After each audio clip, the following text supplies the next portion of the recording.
All right, so we're gonna go through our glute bridge roll-up exercise now. This exercise is important for teaching your body pelvic control and also some spinal articulation as well. So with this one here, you're gonna find that in the beginning, it's gonna be quite, you're gonna feel a little bit blocky as you're moving for the first few reps. So instead of your vertebrae moving one at a time off the floor, you might notice that they move in certain segments as well. As you do more repetitions, you're going to notice that that starts to decrease a little bit as well. So to set this exercise up, what we need is our feet nice and flat on the floor, and you want to bring them about hip width apart. So here we're keeping our ankles, knees, and hips the same distance apart. Palms are going to be coming down by your side. So there is a component to this exercise where you can feel a little bit of a stretch coming up through your chest as well. So what we can do here in that case, if you want to increase that, is rotate your palm up towards the ceiling, and you'll feel that open up across your chest a little bit more as well. From that position there, what we need to be thinking about here is lifting our tailbone and our bum off the floor first, okay? So you're going to be taking a big breath in to prepare, and then as you breathe out, I just want you to think about tilting your pelvis slightly up towards the ceiling. Once you've got that initial part, then we're extending our hips up to the ceiling, thinking about our glutes switching on, keeping the knees, ankles, and hips in line.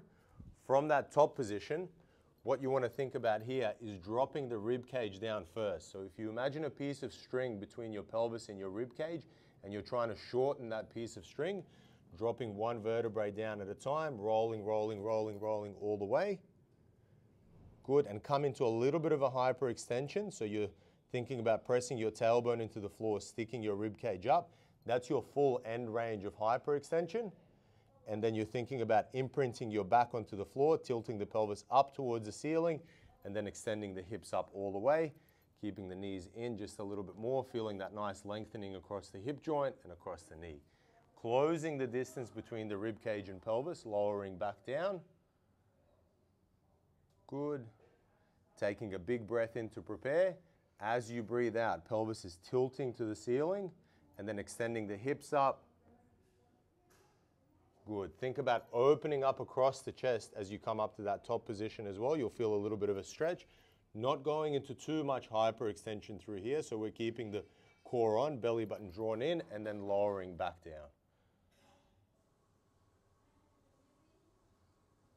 Excellent. Have a little breather.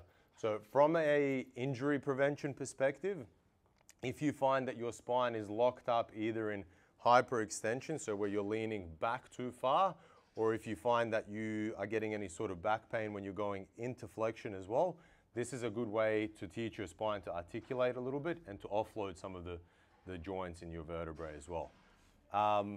Some of the watch points that you need to look for here, often you'll see people doing this exercise as a hip thrust exercise, so where they're taking that big breath in, and then without thinking about that pelvic roll, they're just lifting the spine up as one whole segment and then dropping back down nice and fast. And then lifting back up, coming up into that big hyperextension through the lower back, and then dropping back down. The second watch point to look for is that your feet aren't actually starting to slide away from your bum when you're doing this. So often what you might see is as that raise up happens, the feet start to come forward as well, or the upper body will slide back.